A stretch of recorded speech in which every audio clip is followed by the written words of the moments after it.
Hoje é dia 11 de abril de 2020, nós estamos juntos novamente.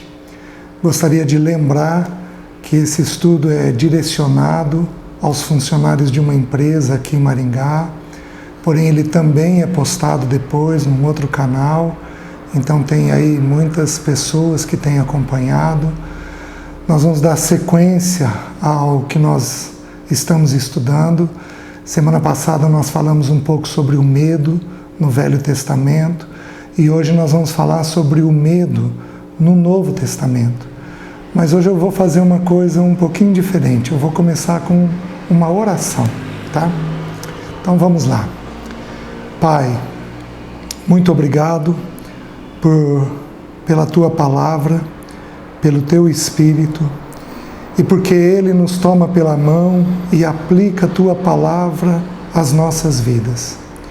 Conduz-nos agora pela Tua Palavra, dá-nos clareza, compreensão, segurança, ajuda-nos a ver Cristo, ajuda-nos a nos rendermos mais aos Teus pés e ajuda-nos a sair desse estudo crescidos internamente na Tua pessoa. Abençoa, Senhor, tudo aquilo que vai ser falado, abençoa o Ivan que está gravando, as pessoas que estão ouvindo, cuida de cada um de nós. Nós pedimos em nome de Jesus. Amém. Muito bem. Medo é uma palavra que ficou muito comum nesses dias de pandemia. Então, há muitas pessoas que negam o medo de forma tão significativa que eles ficam falando só de esperança. Não, a gente tem esperança, isso vai passar, o que não é errado. Porém, pode não ser totalmente adequado, porque a gente pode não lidar de maneira mais adequada com aquilo que nós estamos sentindo. Como foi dito semana passada, de todas as emoções do ser humano, medo, irritação, angústia, alegria, tristeza, todas as emoções do ser humano, o medo é a primeira emoção que a Bíblia descreve. Por ser a primeira, ela é a que mais está presente no ser humano. Para vocês terem uma noção, a Bíblia ela não é um manual de medicina, mas a Bíblia ela é um manual do ser humano. Para vocês terem uma noção, a Bíblia descreve as duas primeiras emoções nessa ordem, medo e irritação. E é impressionante que a neurociência hoje, com o advento dos exames de imagem, ela começa a estudar muito profundamente as emoções do ser humano. Quais são as duas emoções mais estudadas? Medo e irritação. Então, apesar da Bíblia não ser um manual de medicina, a Bíblia, ela é de uma exatidão única com relação ao ser humano. Então, o Novo Testamento, ele vai trazer algumas verdades a respeito do medo. E eu gostaria de trabalhar com vocês e, dentro do possível, aplicar essas verdades a essa situação que nós vivemos hoje desta pandemia. Então, a palavra medo, ela tem no original grego 3 palavras. Para nós, via de regra, é tudo traduzido por medo ou temor. Mas eu gostaria de estudar essas palavras, essas 3 palavras no grego, na sua peculiaridade, tá? E tentar aplicar dentro dessa situação que nós vivemos. A primeira palavra que nos é ensinado para medo na Bíblia é deilia. Deilia significa covardia ou timidez. Então, ela tem sempre um sentido negativo no que é usado. Então, ela expressa sempre uma coisa negativa nela. Então, eu vou dar um exemplo para vocês. Nós estamos gravando aqui da onde eu trabalho, do consultório da onde eu trabalho, e nós temos uma avenida aqui que é bem movimentada, ela é inclusive perigosa. É uma avenida que provoca muitos acidentes, muitas vezes no mês. Tá bom. É muito importante que eu tenha medo de atravessar essa avenida. Porém, se eu tiver deilia, se eu tiver covardia, eu vou paralisar. E eu não vou dar conta de fazer o enfrentamento. Então eu posso parar perto da faixa de pedestre e não conseguir atravessar. Eu estou dando esse exemplo por quê? Porque muitos de nós adultos e muitas vezes os nossos filhos, eles têm este medo, eles têm deilia, eles têm covardia ou timidez. Então é uma timidez que pode crescer a tal ponto que eles acabam não conseguindo enfrentar as situações que eles têm na vida. Então, por exemplo, nós temos hoje com os adolescentes entrando na juventude uma doença antiga chamada fobia social.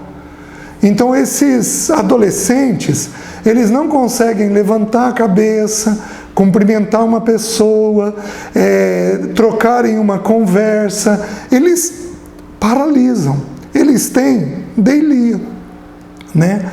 Só que é tão significativa essa palavra que Paulo, ele se considerava o pai espiritual de Timóteo. Ele falou para Timóteo que ele havia gerado Timóteo. Então Paulo, ele toma essa expressão deilia e como um pai, ele aplica essa expressão para o seu filho. E ele usa esta expressão em 2 Timóteo, capítulo 1, versículo 6 e 7, no versículo 7, mas eu vou ler o 6 e o 7. Ele diz assim: por esta razão, pois, te admoesto que reavives o dom de Deus que há em ti, pela imposição das minhas mãos. Porque Deus não nos tem dado espírito de covardia, de deilia, mas de poder, de amor e de moderação. Então, o medo não pode nos envolver de tal maneira que nós não tenhamos amor, moderação e até poder. Meus queridos, pensem comigo. Como é que nós faríamos se os médicos, os enfermeiros, os socorristas tivessem deilia? Quem é que ia nos socorrer? Quem é que ia nos atender numa pandemia dessa? Quantos deles não foram expostos ao vírus por causa da coragem que eles estão tendo? Nós temos alguns exemplos. O primeiro médico chinês que denunciou a doença, ele foi contaminado pelo vírus e ele veio a óbito. Porque ele teve a coragem tanto de atender, quanto de denunciar que havia um vírus circulante que não era comum e não era conhecido.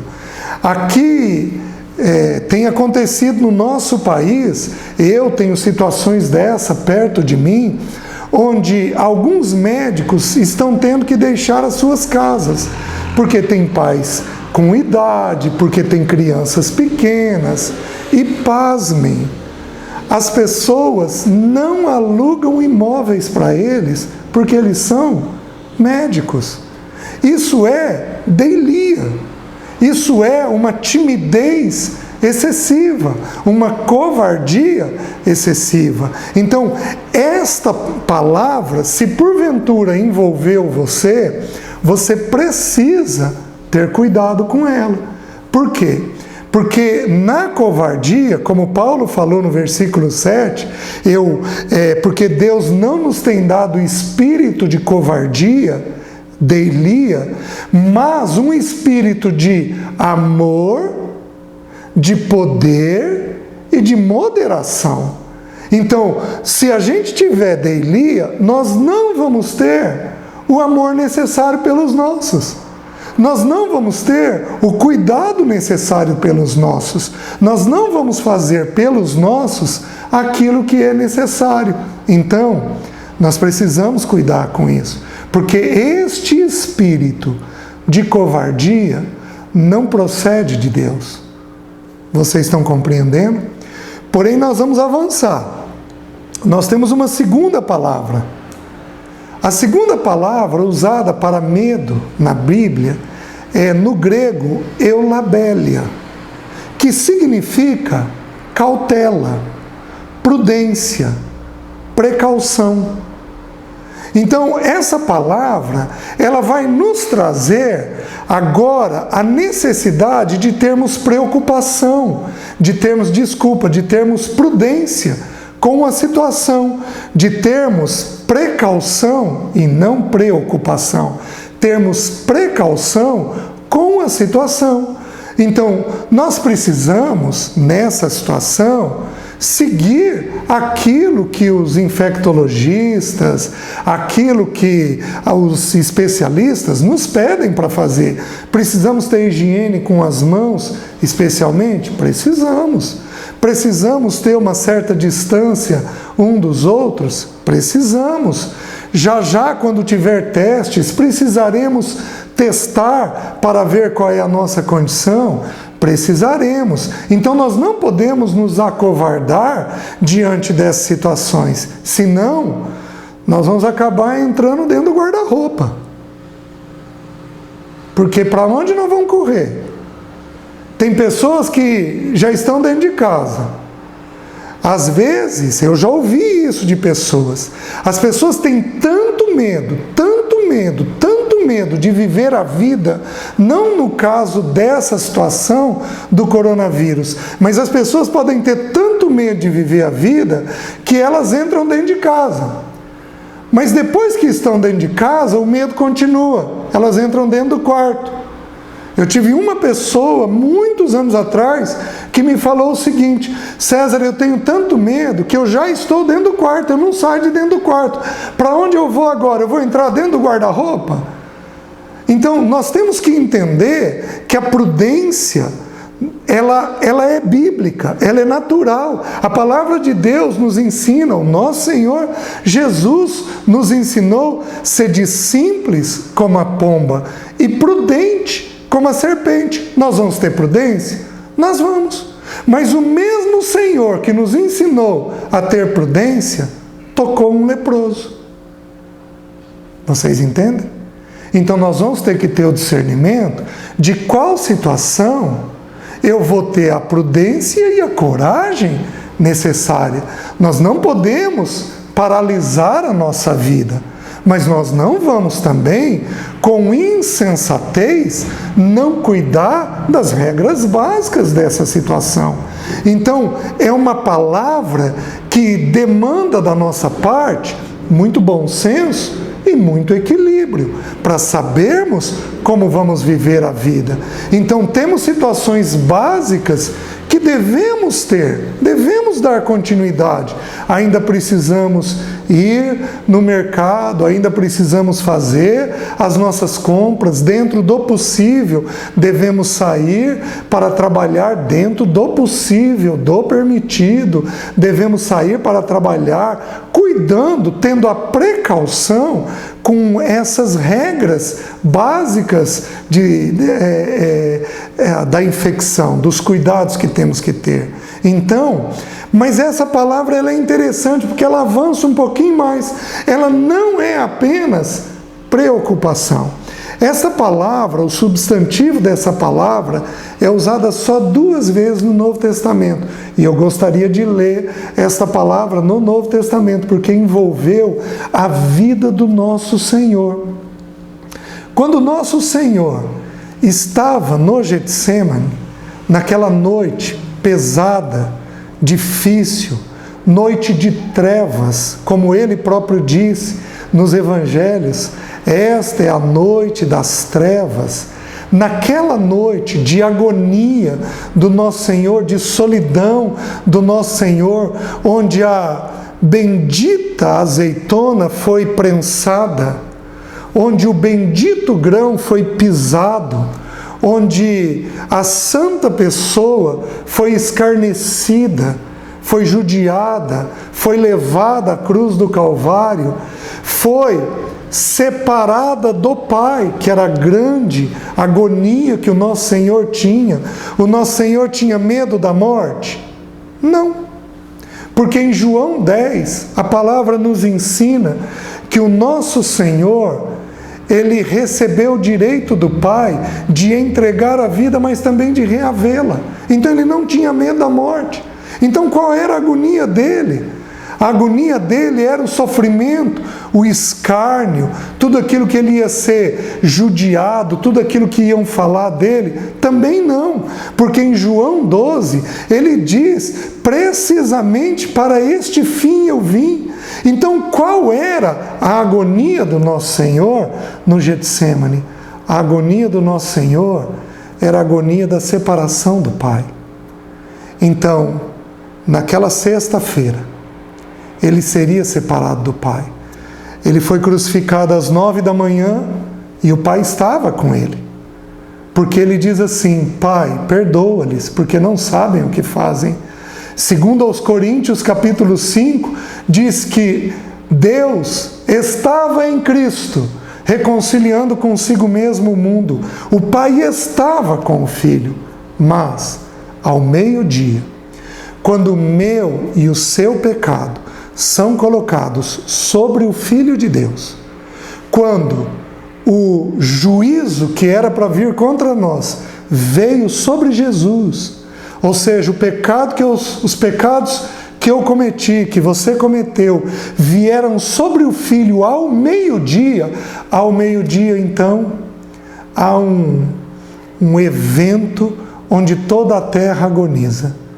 Então o céu fica negro, trovões e relâmpagos existem, então há terremotos, o corpo de santos que haviam morrido voltam ressuscitados. Então há um cataclisma naquele momento na humanidade, no planeta Terra, porque o meu e o seu pecado estavam sendo colocados sobre Jesus. Naquele momento, o nosso Senhor diz assim, Deus meu, por que me desamparaste?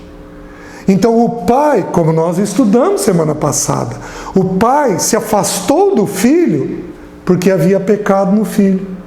Não pecado do Filho, mas o meu pecado, o do Ivan, o seu pecado, foram colocados sobre o bendito Filho de Deus naquele momento. E o pecado tem que fazer separação do Pai, porque o Pai, que é 3 vezes santo, lembram lá em Apocalipse, santo, santo, santo, é o Senhor Deus Todo-Poderoso. Ele é 3 vezes santo, ele não pode suportar o pecado da humanidade. Então ele se afastou do próprio Filho. Aí, esta palavra, eulabélia, é usado para Jesus lá em Hebreus, lembrando este momento. Hebreus capítulo 5,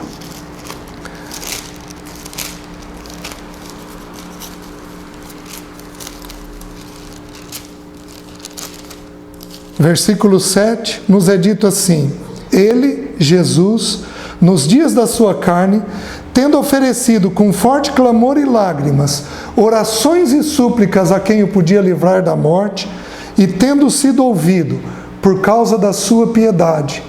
A palavra piedade é eulabélia, temor. O Senhor Jesus, ele teve temor daquele momento. Então nós temos que entender que a palavra eulabélia, ela não reflete apenas precaução, prudência, cautela. Ela tem um forte sentido religioso. Qual é este forte sentido religioso? Eu tenho que ter temor de Deus nesta vida. Preste atenção. Nós precisamos temer o vírus do corona, do Covid-19. Mas, meus queridos, tem um vírus que é 1 milhão de vezes mais grave que ele. Tem um vírus que é invisível. Tem um vírus que tem ventosas que gruda na gente o tempo inteiro. Tem vírus que os outros contaminam a gente. Tem vírus que nasceu com esta humanidade depois que Adão e Eva pecaram. Que vírus é esse? É o vírus do pecado. A gente não vê. Ele tem alto poder de contaminação. Você não consegue lavar com água e sabão, porque ele é tirado apenas com o sangue de Cristo, com aquele bendito sacrifício dele na cruz do Calvário. Esse vírus, ele afeta, ele penetra, ele corrói, ele mata nossa vida espiritual. Ele mata nossos pensamentos que deveriam ser para Deus. Ele mata nossas emoções que deveriam ser saudáveis e ser para Deus. Esse vírus chamado pecado, ele mata as nossas decisões que deveriam ter temor diante de Deus e simplesmente não tem. Esse vírus simplesmente nos leva a decidir coisas fora de Deus. Então, no Eulabélia, nós temos que ter um temor de Deus. Diz que Jesus foi ouvido por causa do seu temor, porque ele temia a Deus, ele queria cumprir a vontade do Pai dentro da sua própria vida, e ele, de forma linda e maravilhosa, se sujeitou a toda a vontade do Pai. Então, você precisa compreender que esta palavra reflete temor diante de Deus, reflete respeito por Deus. Não tema o corona. Você só vai ser contaminado se o teu Deus permitir. E se você vai ser assintomático, se você vai ter sintomas leves, se você vai ter sintomas graves e vai viver, ou se você vai ter sintomas graves e não vai viver, isso é um decreto que apenas Deus tem sobre nós. Nenhum de nós tem, porque como nós vimos semana passada, Ele é Senhor de vivos e mortos. Então tenha temor dEle com relação ao corona, mas acima de tudo, tenha temor dEle com relação a esse vírus chamado pecado. E busque nele aquilo que Ele quer fazer com isso. Então diz que Jesus foi ouvido por causa da sua piedade.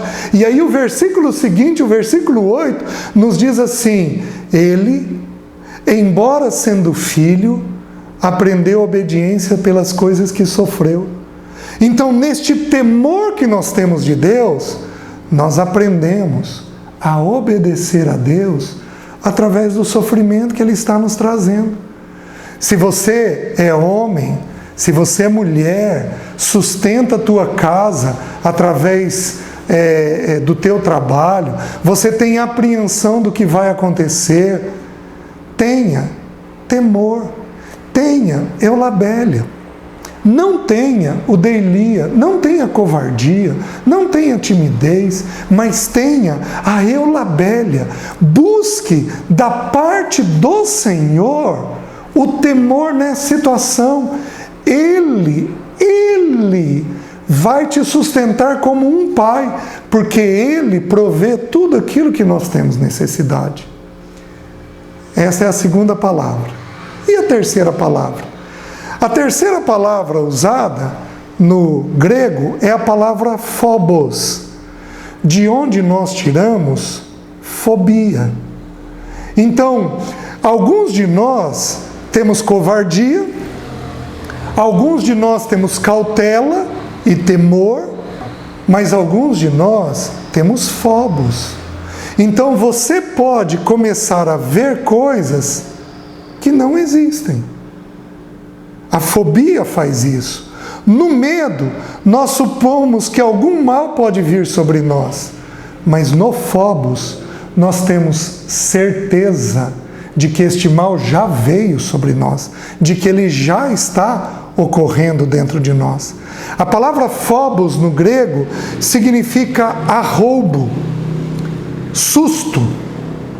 Então é quando você é tomado por uma sensação tão grande, tão violenta, por uma convicção tão grande de uma tragédia, que você não consegue fazer mais nada na vida, a não ser pensar naquilo. Alguns de nós temos fobos de doença, temos fobo do futuro, temos fobia de nos faltar algum cuidado. Alguns de nós temos medo, um medo agravado, uma fobia agravada de muitas maneiras. Alguns de nós têm medo de sair na rua, mas o medo não no sentido da prudência, o medo no sentido de que se eu sair, eu vou ser contaminado. Para mim não vai ter jeito. Então você é tomado por essa sensação violentíssima e você não inclui, porque no Phobos nós simplesmente não incluímos Deus. Então você entra dentro da sua casa e entende que o seu refúgio e que o seu castelo é a sua casa. E você esquece de que você não pode ter Phobos, mas você teria que ter Eulabélia, que é temor. Lembrando que Deus é quem está cuidando de você e não a sua casa, não o seu método, não o seu jeito. Então, nós precisamos ver isso. Eu vou citar uma ocasião em que essa palavra aparece. Eu mencionei ela na semana passada, mas hoje eu vou ler ela com vocês. Mateus capítulo 14, versículo 20, começando com o 22 até o 33. Eu vou ler o texto. O texto diz assim: logo a seguir, compeliu Jesus os discípulos a embarcar e passar adiante dele para o outro lado, enquanto ele despedia as multidões. E despedidas as multidões, subiu ao monte a fim de orar sozinho. Em caindo a tarde, lá estava ele, só. Entretanto, o barco já estava longe, a muitos estádios de terra, açoitados pelas ondas, porque o vento era contrário. Na quarta vigília da noite, entre 3 da manhã e 6 da manhã, foi Jesus ter com ele andando sobre o mar. E os discípulos, ao verem-no andando sobre as águas, ficaram aterrados, Phobos, e exclamaram: é um fantasma! E tomados de medo de Phobos, gritaram. Mas Jesus imediatamente lhes disse: tende bom ânimo, sou eu, não temais. Respondeu-lhe Pedro, respondendo-lhe Pedro disse: Senhor, se és tu, manda-me ir ter contigo por sobre as águas. E ele disse: vem. E Pedro, descendo do barco, andou por sobre as águas e foi ter com Jesus. Reparando, porém, na força do vento, teve Phobos. E, começando a submergir, gritou: Senhor, salva-me. E prontamente Jesus, estendendo a mão, tomou e lhe disse: homem de pequena fé, por que duvidaste? Subindo ambos para o barco, cessou o vento. E os que estavam no barco o adoraram, dizendo: verdadeiramente és filho de Deus. No Phobos, a mente nossa fica aterrorizada. Quem já teve crise de pânico entende muito bem o que eu estou dizendo. Deixe-me tirar, nós não temos tempo, deixe-me tirar alguns princípios bem rapidinho para você. Em primeiro, Jesus os compeliu a entrar no barco. Jesus os mandou para aquela tempestade. Preste atenção. Jesus nos mandou para a tempestade do corona. Porque Ele é Senhor do macro e do micro. Este vírus não espalharia sem a ordem dele. Ele mandou toda a humanidade para esta tempestade. Você entende? Segunda coisa, o texto diz que ele ficou sozinho orando. O Senhor sabe que quando nós vamos passar por uma angústia, por uma provação, por um sofrimento, nós somos muito frágeis. O que Ele faz? Ele intercede por nós, que é o que nós deveríamos estar fazendo, intercedendo, orando, orando e orando. Nós precisaríamos estar fazendo isso. Então, neste momento, nesta tempestade, o Senhor Jesus ora pela humanidade. Ora, porque Ele deseja que o Pai use de misericórdia com a humanidade. Ora, porque a humanidade é imagem e semelhança dEle. Ora, porque Ele quer salvar você nesta situação. O fato de você ser criatura de Deus não quer dizer que você é filho de Deus. Você é criação. Você só é filho quando você recebe a Jesus como Senhor e Salvador. Quando você confessa os seus pecados, como nós já estudamos lá atrás. O texto também diz que na última vigília da noite, o Senhor foi ter com eles. Então preste atenção. Vai chegar um momento que o Senhor vai vir ter conosco. Ele vem em nosso socorro. Porém, Ele vem no tempo dEle. Por que não foi na primeira vigília? Na segunda vigília? Na terceira vigília? Por que não foi na primeira vigília de 6 às 9 da noite? Por que não foi na segunda das 9 à meia-noite? Por que não foi na terceira de meia-noite às 3 da manhã? Por que Ele vem na última vigília? Porque o tempo é um decreto dEle. O socorro é Ele quem dá. Porém, Ele vem. E quando os discípulos estão, lembra que eles eram pescadores, altamente experientes. Quando eles estão naquele mar revolto, uma pessoa me contou que esteve neste mar aqui,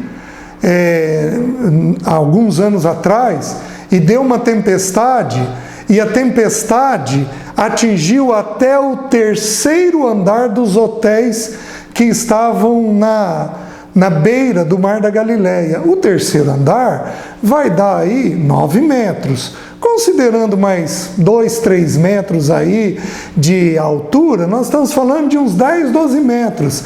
Essas eram as ondas que eles viam. Ondas de 3, 4 andares. Então eram ondas assustadoras. Eles ficaram das 18 até as 3 da manhã remando, como alguns de nós estão, remando, exaustos. Quando nós estamos exaustos, o Senhor vem a nós, porque Ele é o nosso Salvador.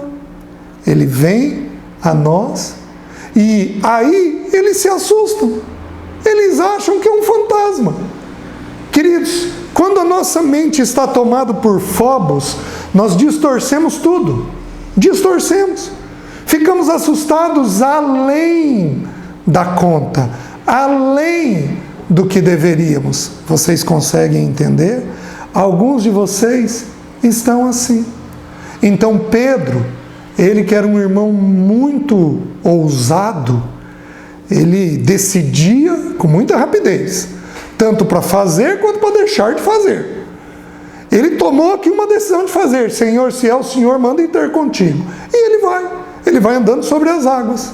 E por que ele anda sobre as águas? Porque os olhos dele estão fitos no Senhor. Quando os olhos dele põem reparo nas ondas, ele afunda. Então, quando é que você tem o phobos, o pânico envolvendo a tua mente? Quando você tira os olhos do Senhor e coloca os olhos na situação. Deixe de ver a situação e comece a ver o Senhor da situação. Quando o Senhor entra no barco, a tempestade cessa. Subindo ambos para o barco, cessou o vento. Põe Jesus nesse barquinho teu, chamado vida, porque a tempestade vai se dissipar. Você está entendendo? Então não deixe o Fobos te paralisar. Não deixe a deilia, a covardia te paralisar. Mas tenha a Eulabélia, que é um temor a Deus. E aí viva com a devida prudência. Amém? Antes de nós orarmos, eu queria dar uma sugestão para o pessoal da empresa que está ouvindo o estudo, para quem esse estudo é direcionado. Se você tiver interesse, entra num canal do YouTube chamado Zoe Vida de Deus. Eu estou dando essa sugestão com o maior temor do mundo, viu? É apenas para te ajudar. Entra nesse canal Zoe Vida de Deus. Lá você vai na playlist e você vai buscar um estudo chamado Afetos Limitantes. Lá nós estudamos o medo com um pouco mais de detalhes. Então, se você puder entrar lá, eu acho que vai te ajudar.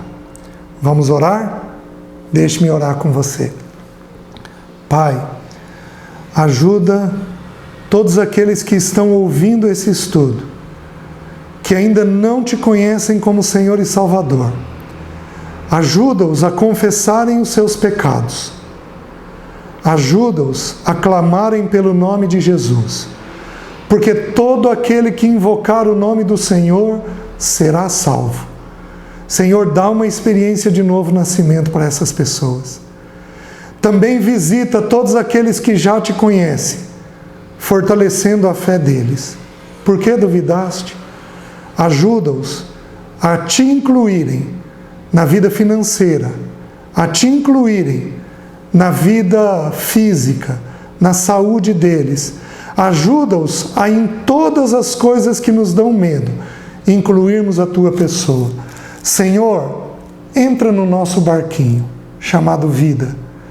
Entra no nosso barco, chamado família. Te colocamos nesse barco, porque quando o Senhor entrar, o vento vai cessar, a adversidade vai cessar. Senhor, ajuda-nos nisso. Abençoa todos aqueles que de alguma forma ouvirem esse estudo e tantos outros estudos que tantos irmãos estão partilhando. Senhor, abençoa para que a humanidade saia dessa situação, para que a tua igreja saia dessa situação, crescidos em ti. Nós oramos em nome de Jesus. Amém.